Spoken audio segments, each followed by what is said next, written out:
बिस्मिल्लाहिर्रहमानिर्रहीम। अस्सलामुअलैकुम स्टूडेंट्स। हमारा लेक्चर नंबर 5 सेकंड फेज़ का स्टार्ट हो रहा है और टॉपिक जो आज हमने करना है वो है आपका साइंटिफिक नोटेशन। तो साइंटिफिक नोटेशन से जो प्रीवियस टॉपिक आपने किया था वो था प्रीफिक्सेस का टॉपिक। अब प्रीफिक्सेस के अंदर जो हमने डिटेल्स देखी थी वो यही थी कि अगर आपके पास कोई बहुत बड़ा नंबर हो, बहुत छोटा नंबर हो, तो आप प्रीफिक्सेस की हेल्प से उसको इजीली जब वो कंप्रेस कर सकते हैं, आप उस नंबर को काफ़ी छोटा कर सकते हैं। फॉर एग्जांपल आपके पास ये नंबर था 20,000 ग्राम, तो आपने इसको जब प्रीफिक्सेस यूज़ किया तो आपके पास वो आ गया 20 किलोग्राम। तो इस तरीके से और भी हमने एग्जांपल्स की थी कि जिनके अंदर आपका नंबर जो है वो कंप्रेस हो जाते हैं, चाहे वो नंबर बहुत छोटे हों चाहे वो नंबर बहुत बड़े हों। तो प्रीफिक्सेस अगर आप यूज़ करते हैं तो आपके नंबर जो हैं वो कंप्रेस होकर इजीली इनको लिखा जाता है। पर अब साइंटिफिक नोटेशन के अंदर क्या होता है? साइंटिफिक नोटेशन भी जो है वो मोर एंड लेस वैसा ही काम है जिस तरह का आपने प्रीफिक्सेस में किया था, लेकिन थोड़ा सा यहाँ पर डिफरेंस है। साइंटिफिक नोटेशन में भी हमने वही डिस्कशन करनी है जो पीछे कर रहे थे। A simple but scientific way to write a large or a small number is to express them in some power of 10। कि आप किस एक सिंपल और साइंटिफिक तरीका ये है कि अगर आपके पास कोई बहुत बड़ा नंबर है, बहुत छोटा नंबर हो, आप उसको 10 की पावर में लिखते हैं। फॉर एग्जांपल ये पीछे नंबर था ना 0.00000081, तो आपने उसको क्या लिख दिया 8.1 मल्टीप्लाई बाई 10 की पावर -9। तो इस तरह से आपके पास अगर आप 10 की पावर में किसी नंबर को लिख देते हैं तो वह नंबर आपका सिंपल भी हो जाता है और साइंटिफिक तरीका भी यही है कि आप अपने नंबर को इस वे में लिखें। उसकी रीज़न आपको बताई थी कि इस तरह से अगर आपके पास नंबर लिखा जाता है लेफ़्ट साइड पे इस तरह से दिया गया था, तो इसमें बहुत सारे नंबर ऑफ़ ज़ीरोज़ हैं। आपके लिए लिखना जो है ना वो मुश्किल है, आपके लिए उसको पढ़ना मुश्किल है। अगर आप किसी को लिख के देते हैं उसके लिए उसको समझना मुश्किल हो जाता है, लेकिन अगर आप 10 की पावर में लिख के देते हैं तो उसके लिए भी आसान होगा समझना और आपके लिए लिखना भी आसान हो जाएगा। तो साइंटिफिक नोटेशन पर हम यही करते हैं कि जो है ना किसी भी नंबर को कैसे एक्सप्रेस करते हैं इन सम पावर ऑफ 10 की पावर में उसको लिख देते हैं तो वह नंबर छोटा हो जाता है। छोटा मतलब जो है ना लिखने के लिहाज से जो है वो कंप्रेस हो जाता है, वरना उसकी वैल्यू में तो चेंज नहीं आता। फॉर एग्जांपल ये लिखा हुआ है 384,000,000 मीटर। ये क्या डिस्टेंस है? ये मून का डिस्टेंस है अर्थ से, तो ये काफ़ी बड़ा डिस्टेंस है। अब इतने सारे ज़ीरोज़ को हैंडल करना मुश्किल है, तो हम इसको अगर साइंटिफिक नोटेशन में लिखेंगे तो कैसे लिखेंगे 3.84 मल्टीप्लाई बाई 10 की पावर 8 मीटर। तो क्योंकि आप का पॉइंट जब नहीं प्रेजेंट होता तो आपको बताया था पॉइंट कहाँ पर होता है, नंबर के एंड वाली जगह पर होता है, यहाँ पर होता है पॉइंट। तो अब यहाँ से आपने पॉइंट मूव किया, कहाँ पर लेके गए 3 के बाद, तो आपका पॉइंट कितने डिजिट मूव हुआ है 8 डिजिट। तो क्योंकि राइट से लेफ़्ट आया है पॉइंट तो आपकी 10 की पावर पॉजिटिव 8 उसमें यूज़ हो जाएगी। तो इस तरीके से नंबर अगर आप distance of moon from the अर्थ लिखते हैं इस तरीके से तो आपको लिखना आसान है। This form expressing a number is called standard form और साइंटिफिक नोटेशन। इस तरीके से जब आप नंबर किसी को लिखते हैं तो वो क्या कहलाता है, स्टैंडर्ड फॉर्म या साइंटिफिक नोटेशन कहलाता है। इससे क्या होता है, दिस सेव्स राइटिंग डाउन और interpreting large number of zeros. इस तरीके से आप बहुत सारे नंबर ऑफ ज़ीरोज़ को लिखने से बच जाते हैं।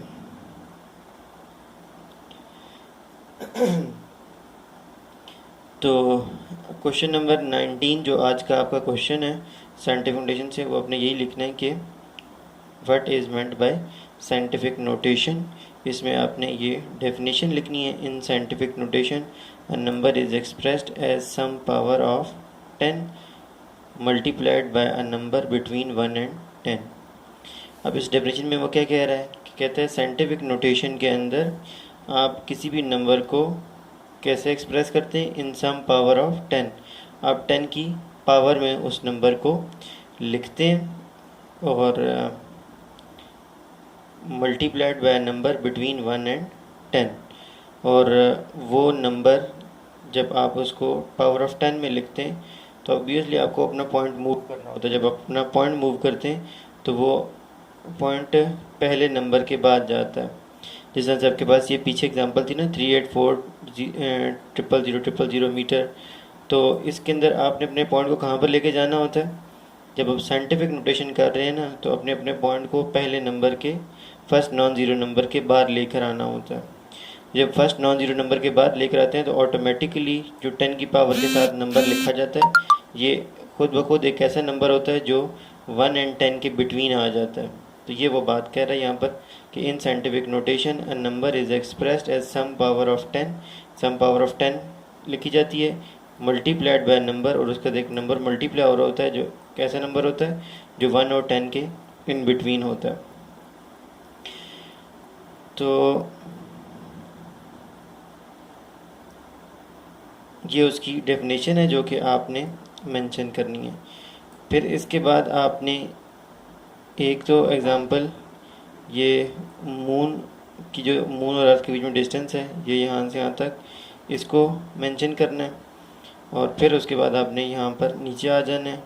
फॉर एग्ज़ाम्पल के बाद जो लिखा हुआ पैराग्राफ ये आपने लिख देना है। तो अब इसके अंदर जो थोड़ी सी डिटेल्स हैं वो आपने गौर से समझनी है। वो क्या है कि लेट सपोज आपके पास ये नंबर है ना 62750, आपने इसको साइंटिफिक नोटेशन में लिखना है। तो अब इसका तरीकाकार क्या है कि आप अपने पॉइंट को पहले नंबर के बाद लेकर आएंगे, लेकिन इसने फर्स्ट, मैं लेट में इसको साइज ज़रा इसका इंक्रीज़ कर दूँ ताकि आपको ये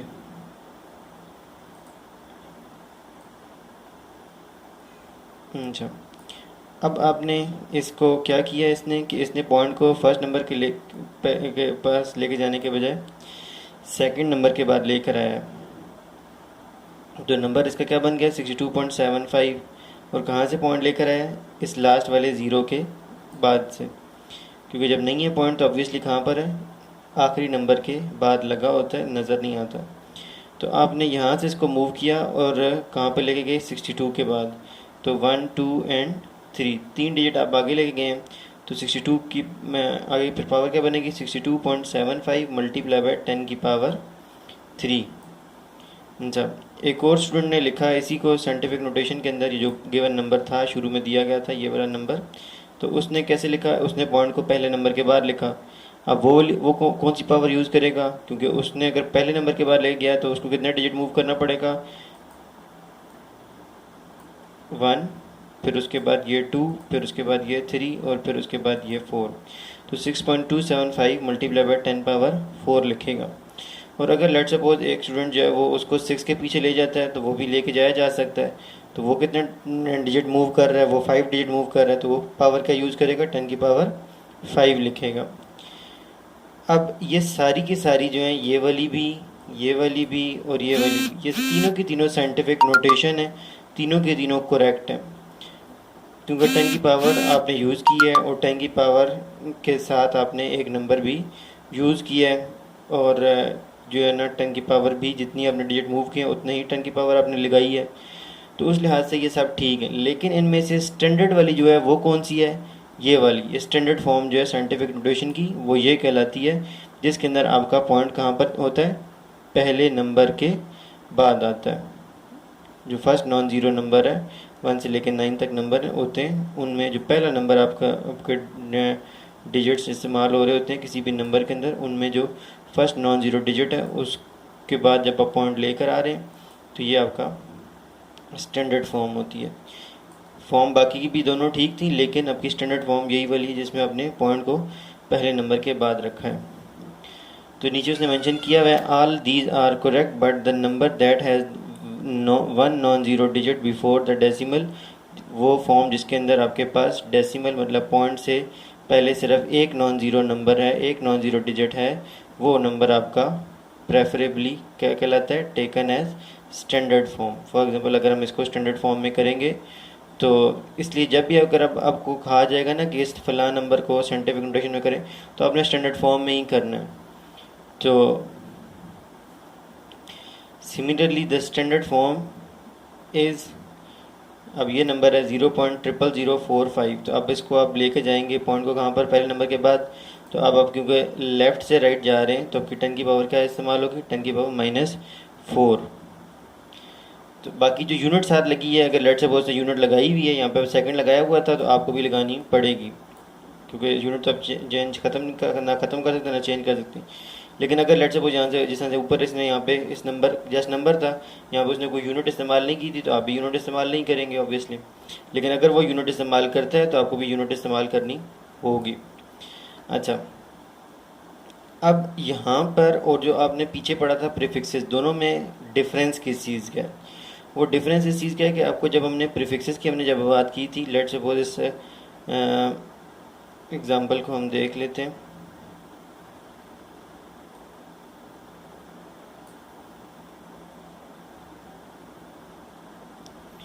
ये फर्स्ट वाली 200 मीटर पर सेकंड। अब इसमें अगर आप अपने पॉइंट को पहले नंबर के बाद लेकर आते हैं 2 के बाद, तो 10 की पावर आपकी क्या बनेगी 5। अब प्रॉब्लम क्या है कि आपने तो प्रीफिक्सेस यूज़ करने थे, तो प्रीफिक्सेस के अंदर 10 की पावर 5 कहीं पर भी नहीं आती। 10 पावर 6 आता है, फिर उसके बाद 10 पावर 3 आता है, तो 10 पावर 5 कहीं पर भी नहीं है। इसलिए अगर आपको वो ये कहता है कि प्रीफिक्सेस को यूज़ करें और इस नंबर को कंप्रेस करें, तो फिर आपने 10 की पावर वो लगानी, ये बात बहुत अटेंटिव होकर सुनिएगा, 10 की पावर आपने वो लगानी है जो आपको जिसकी वैल्यू प्रीफिक्सेस के टेबल के अंदर प्रेजेंट है। जिस तरह से 10 पावर 3 है, उसकी जगह आप किलो यूज़ कर सकते हैं। फिर आपको ये रिस्ट्रिक्शन नहीं है, ये कोई कंडीशन नहीं है कि आपने पहले नंबर के बाद ही पॉइंट को लेकर आना है। आपका पॉइंट चाहे पहले नंबर के बाद आ रहा है, चाहे दूसरे के बाद आ रहा है, चाहे तीसरे के बाद आ रहा है, आपने पावर इस तरह की सिलेक्ट करनी है, बनानी होती है कि जब आप पॉइंट मूव कर रहे हैं तो इतने डिजिट मूव करें कि पावर आपकी वो बने जिसकी वैल्यू आपकी प्रीफिक्सेस वाले टेबल में प्रेजेंट हो, ताकि आप उसकी जगह पर प्रीफिक्सेस को यूज़ कर सकें। किसी भी प्रीफिक्स को आप उसकी जगह पर रिप्लेस, उस 10 की पावर की जगह पर रिप्लेस कर सकें। आपने पॉइंट को पहले नंबर के बाद लेके जाना, ये इसमें कोई कंडीशन नहीं है। हाँ, अगर आपके पास पॉइंट पहले नंबर के बाद जाता है और आपकी पावर भी 10 की पावर भी ऐसी बन जाती है जो आपके प्रीफिक्सेस के टेबल में प्रेजेंट है, तो फिर आपको प्रेफरेबल यही है कि फिर आपने पॉइंट को पहले नंबर के बाद ही लेके जाना है। लेट सपोज अगर इसी क्वेश्चन के अंदर यहाँ पर जिस तरह से ये 2000000 था, अगर ये होता 2000000, तो फिर आपको 10 की पावर 3 नहीं लिखनी थी, फिर आपने इसको लिख देना था 2 मल्टीप्लाई बाय 10 की पावर 6। मतलब आपने पॉइंट को पहले नंबर के बाद ले जाना था। फिर आप उसको 2.0 लिखें या खाली 2 लिखें, बात एक ही होती है बहरहाल। तो ये बात आपको समझानी थी। लेट सपोज ये अगली एग्जांपल के अंदर हुआ कि अगर आप इसमें कर रहे हैं, तो अब आप इसका पॉइंट लेके जा रहे हैं पहले नंबर के बाद, ये तो अब पॉइंट जब पहले नंबर के बाद लेके जा रहे हैं तो 10 की पावर वो बन रही है 10 पावर 6, जो कि आपके टेबल में प्रेजेंट है। तो फिर इस तरीके से आपने प्रीफिक्सेस यूज़ करना है और ये आपके पास आंसर आ जाएगा 4.8 मेगावाट।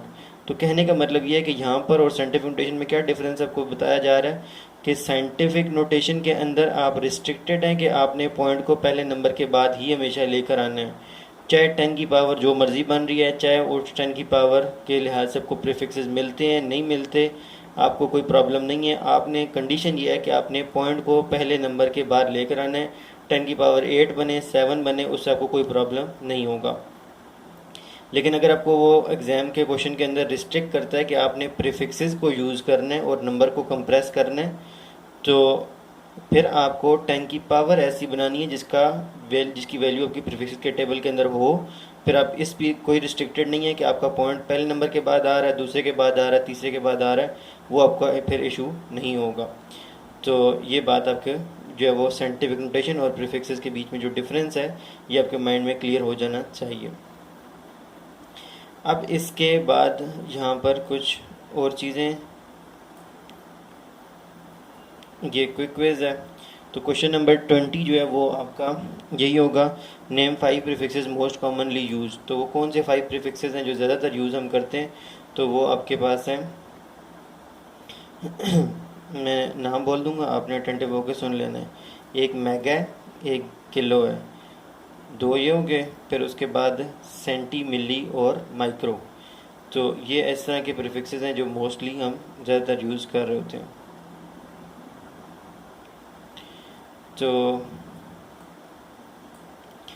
फिर अब यहाँ पर एक क्वेश्चन है, कहता है the sun is 150 million kilometre away from the earth, right down this number as ordinary whole number. Ordinary whole number कौन सा होता है? लेट्स सपोज ये जो नीचे यहाँ पर नंबर लिखा हुआ है ये ऑर्डनरी होल नंबर है। तो ये जिस तरह से नंबर लिखा हुआ है ये ऑर्डनरी होल नंबर है। होल नंबर जो आपके ज़ीरो से स्टार्ट होते हैं और आगे चलते जाते हैं उनको हम होल नंबर कहते हैं। तो अब अगर आपने सन का डिस्टेंस है अर्थ से कितना, 150 मिलियन किलोमीटर।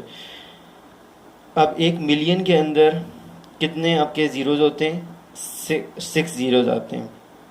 लेट सपोज अगर मैं कहूँ 7 मिलियन, तो मुझे 7 लिखना होगा और उसके आगे 6 ज़ीरो लगाने होंगे। तो इसी तरीके से अगर वो कहता है 150 मिलियन, तो मुझे पहले 150 लिखना होगा, 150, फिर उसके बाद जो है वो मुझे आगे 150 के बाद 6 ज़ीरो आगे लगाने होंगे। तो वो बन जाएगा 150,000,000,000 किलोमीटर। तो ये आपका पहले पार्ट का आंसर निकल आएगा कि ऑर्डिनरी होल नंबर में आपका डिस्टेंस कितना होगा सन का अर्थ से, 150,000,000,000 किलोमीटर। तो फिर उसके बाद अभी आपका आंसर ख़त्म नहीं हुआ, आपने इसके बाद क्या करना है कि जो किलो है, किलो की वैल्यू क्या होती है? 10 पावर 3। आपको ऊपर प्रीफिक्सेस के अंदर मिल जाएगी कि किलो की वैल्यू आपकी कितनी होती है? 10 पावर 3। ये नीचे भी लिखा हुआ, बल्कि ये 1 kilometre is equal to 10 power 3 metre. तो आपके पास आंसर क्या बन रहा था? 150,000,000,000 किलोमीटर। फिर आपने अगले स्टेप में किलो की जगह पर 10 पावर 3 लिख देना, बाकी नंबर एज इज लिखने 150,000,000,000 और किलो की जगह आपने लिख देना है 10 पावर 3 और एंड वाला मीटर भी एम आपने एज इज लिख देना है। जस्ट किलो की जगह पर, के की जगह पर आपने 10 पावर 3 लिख देना। फिर उसके बाद आपने 10 पावर 3 की जगह पर भी 3 ज़ीरो लगा देना, क्योंकि 10 पावर 3 का मतलब क्या होता है? 1000, मतलब 3 ज़ीरो। तो आपका फाइनल आंसर बन जाएगा थर्ड स्टेप में जाकर 150,000,000,000,000,000 मीटर। ये आपका पहले पार्ट का आंसर होगा। तो मैं लिख के इसीलिए नहीं दे रहा कि आपका अपना माइंड जो है वो मेरे साथ जो है वो को रिलेट करें, ताकि आपको चीज़ें जो है वो सही तरीके से अंडरस्टैंडिंग हो सके कि क्या बात चल रही है। एनी हो, अगर आपको कोई बात ना समझ आए तो आप मुझे जो है वो व्हाट्सएप के ऊपर वॉइस मैसेज भेज दीजिएगा, या आप वीडियो कॉल के अंदर भी आप अपनी कोई भी चीज़ जो है वो बुक सामने रख के, या कोई भी जो है वो आप कॉपी के ऊपर अपनी कोई भी क्वेश्चन है उसको लिख के तो बता सकते हैं, सेंड कर सकते हैं कि सर मुझे ये वाली चीज़ जो है वो दोबारा से समझा दें। तो मैं उसको या आपको सेपरेटली व्हाट्सएप पे ही उसका मैं रिस्पॉन्ड कर दूंगा, या जो है वो आपको यहाँ पर नेक्स्ट लेक्चर के अंदर रिस्पॉन्ड कर दूंगा। तो अगली चीज़ है आपके पास कि वही जो आपके पास ऊपर आंसर निकला 150,000,000,000,000 मीटर, आपने उसको सेंटीमीटर नोटेशन में लिखना है।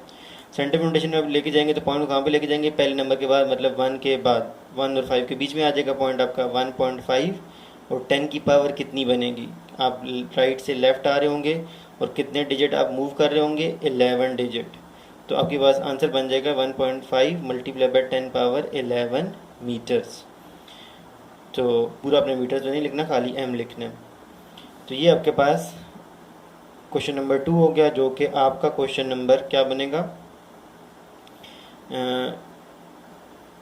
आपके क्वेश्चन हो चुके थे, ये क्वेश्चन नंबर 19 था आपका साइंटिफिक नोटेशन का, और ये आपका पहला क्वेश्चन, ये वाला क्वेश्चन नंबर 20 था, और अब ये वाला आपका क्वेश्चन नंबर 2 जो है ये आपका क्वेश्चन नंबर 21 है। मतलब ये आपने क्वेश्चन नंबर 21 को सॉल्व किया। अब इसके बाद क्वेश्चन नंबर 22 जो है इसको आपने खुद से सॉल्व करना है। ऊपर आपको काफ़ी सारी एग्जांपल्स कराई गई हैं, लेकिन आपने इसको साइंटिफिक नोटेशन में लिखना है। मतलब इसमें आपने पहले नंबर के बाद पॉइंट लेकर आना है, पावर 10 की जो मर्जी बनती हो, चाहे प्रीफिक्सेस के टेबल से मैच होती हो ना होती हो, जैसे अपने 10 की पावर में उसको लिख देना। तो ये आपके क्वेश्चन नंबर 22 तक हो चुका है काम। अब इसके साथ ही एक चीज़ यहाँ पर मेंशन हुई है, ये आपके लेफ़्ट साइड के ऊपर ये एस्टिमेशन है, मैथ्स की एस्टिमेशन है, कि आपको थोड़ा अंदाज़ा हो कि मैथ्स जो है वो डिफरेंट चीज़ों के क्या होते हैं। तो ये आपको एक ब्लू कलर का जो है वो डॉट बीच में नज़र आ रहा होगा। तो अर्थ एटमॉस्फेयर टू 2500 किलोमीटर, कि अर्थ के जो ऊपर एटमॉस्फेयर है, हवा है, उसका वज़न कितना है। उसका वज़न कितना आता है, तकरीबन 10^22 ग्राम से लेकर 10^24 ग्राम के इन बिटवीन उसकी वैल्यू आती है। डैश यहाँ लगाने का मतलब है कि तकरीबन इसके इन बिटवीन कोई वैल्यू आती है, एग्जैक्ट वैल्यू हमें पता नहीं है। तो ये आपको वैल्यू याद होनी चाहिए कि अर्थ के एटमॉस्फेयर का मैस किन दो वैल्यूज़ के बिटवीन आता है। ये अपने याद करना है, एग्ज़ाम में क्वेश्चन आता है इसका। फिर उसके बाद ओशन, समुंदर का वज़न तकरीबन कितना होता है, 10^9 ग्राम से लेकर 10^12 ग्राम के बिटवीन होता है। अच्छा, फिर उसके बाद आपके पास एलिफेंट का वज़न कितना होता है, वो आपके पास 10^6 से 10^9 ग्राम के बिटवीन में आता है। इंसान का वज़न कितना होता है, 10^3 ग्राम और 10^6 ग्राम के बीच में आता है।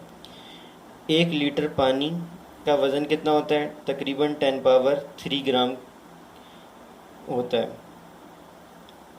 अच्छा, 10^3 ग्राम मतलब 1 किलोग्राम, तो वो 10^3 किलो कहते हैं। इस तरीके से आपके पास ग्रेन ऑफ टेबल साल्ट, नमक के ज़र्रे का वज़न कितना होता है, 10^-9 और 10^-6 के बिटवीन होता है। फिर उसके बाद आपके पास प्रोटीन, जो हम खाना खाते हैं उसके अंदर प्रोटीन के मॉलिक्यूल होते हैं। मॉलिक्यूल का मैस कितना होता है, 10^-22 और 10^-18 ग्राम के बिटवीन में आता है। अभी डैश अगर यहाँ लगी है इसका मतलब 10^-18 ग्राम के ज़्यादा करीब करीब उसकी वैल्यू की। बहरहाल आपको ये इन दो रेंजेस का पता होना चाहिए कि किन दो वैल्यूज़ के बीच में आता है वो। यूरेनियम एटम या वाटर मॉलिक्यूल का वज़न कहाँ पर आता है, 10^-24 और 10^-22 ग्राम के इन बिटवीन आता है। तो बेहतर तो होगा कि आप इसको सेंटेंस फॉर्म में यहाँ से नोट करके लिख लीजिएगा इन सब को, कि लेट सपोज अगर आपने लिखना है तो इस लास्ट वाले का वाटर मॉलिक्यूल का, तो आप सेंटेंस की फॉर्म में इनको पॉइंट्स की फॉर्म में लिख देंगे। वाटर मॉलिक्यूल का लिखेंगे the mass of water molecule lies between, lies की स्पेलिंग है LIES, लाइज बिटवीन 10^-24 टू 10^-22 ग्राम। तो मतलब नीचे वाला नंबर आपने पहले लिखने और 2 के बाद आपने ऊपर वाला नंबर लिखना। तो इसी के यूरेनियम एटम का लिखेंगे तो लिखेंगे the mass of uranium atom lies between 10^-24 gram to 10^-22 ग्राम।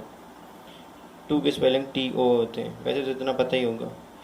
अच्छा, ये आपके पास डिटेल से हमने डिस्कस किया कि साइंटिफिक नोटेशन क्या होती है। अब यहाँ से हमारे पास स्टार्ट हो रहे हैं मेजरिंग इंस्ट्रूमेंट्स। अभी तक जो चीज़ें हमने देखी थी ये इस वे में देखी हैं ताकि आपके पास एक बेस बन जाए, ताकि आगे जाके आप मेजरिंग इंस्ट्रूमेंट्स को प्रॉपरली समझ सकें। आगे की जो डिटेल्स हैं चैप्टर में वो आप उनको अच्छे तरीके से उनकी अंडरस्टैंडिंग आपकी हो सके। तो अब हम बात करेंगे मेजरिंग इंस्ट्रूमेंट की। मेजरिंग इंस्ट्रूमेंट हमारे पास कौन कौन से होते हैं, तो 4, वैसे तो बहुत सारे डेली लाइफ में जब यूज़ करते हैं, लेकिन जो हमने अपनी बुक के अंदर डिस्कस करने हैं वो आपके पास 4 हैं। वो 4 इंस्ट्रूमेंट कौन से हैं, एक है length measuring instrument, length major करने वाले इंस्ट्रूमेंट्स हैं। दूसरा है मैस मेजर करने वाले इंस्ट्रूमेंट्स, और तीसरा है आपके पास टाइम मेजर करने वाले इंस्ट्रूमेंट्स, और चौथा है आपके पास वॉल्यूम मेजर करने वाले इंस्ट्रूमेंट। तो अगर हम पहले की बात करें लेंथ मेजरिंग इंस्ट्रूमेंट्स की, तो ये हमने कितने लेंथ मेजरिंग इंस्ट्रूमेंट डिस्कस करने हैं, वो भी 4 हैं। पहला आपके पास मीटर रूल है, दूसरा आपके पास मेजरिंग टेप है, तीसरा आपके पास वर्नियर कैलिपर है, और उसके बाद वर्नियर कैलिपर के बाद आपके पास चौथा इंस्ट्रूमेंट जो लेंथ मेजर करने वाला हमने पढ़ना है वो आपके पास आता है स्क्रू गेज। ये तो 4 आपके लेंथ मेजरिंग इंस्ट्रूमेंट है। इसी तरीके से आपके पास फिर 4 जो हैं वो मैस मेजरिंग इंस्ट्रूमेंट्स हैं। तो एक है आपके पास ये बीम बैलेंस होता है, दूसरा आपके पास ये स्प्रिंग ये फिज़िकल बैलेंस होता है, तीसरा आपके पास जो है वो लीवर बैलेंस होता है, और चौथा आपके पास मैस मेजरिंग इंस्ट्रूमेंट होता है इलेक्ट्रॉनिक बैलेंस। तो 4 आपके मैस मेजरिंग इंस्ट्रूमेंट्स हैं। फिर उसके बाद आपके पास टाइम मेजरिंग इंस्ट्रूमेंट 2 हैं, एक मैकेनिकल स्टॉप वॉच जिसमें जो वो नीडल्स यूज़ होती हैं, दूसरा आपके पास डिजिटल स्टॉप वॉच जिसमें डिजिट्स यूज़ होते हैं। फिर उसके बाद वॉल्यूम मेजरिंग इंस्ट्रूमेंट आपके पास एक ही है, वो आपका मेजरिंग सिलेंडर है, जिसको आपने क्लास ए नहीं शायद पहले नहीं पढ़ा होता। तो ये आपके पास इंस्ट्रूमेंट्स हैं, चार तरह के मेजरिंग इंस्ट्रूमेंट हमने पढ़ने हैं, length measuring instrument, math measuring instrument, time measuring instrument और वॉल्यूम मेजरिंग इंस्ट्रूमेंट।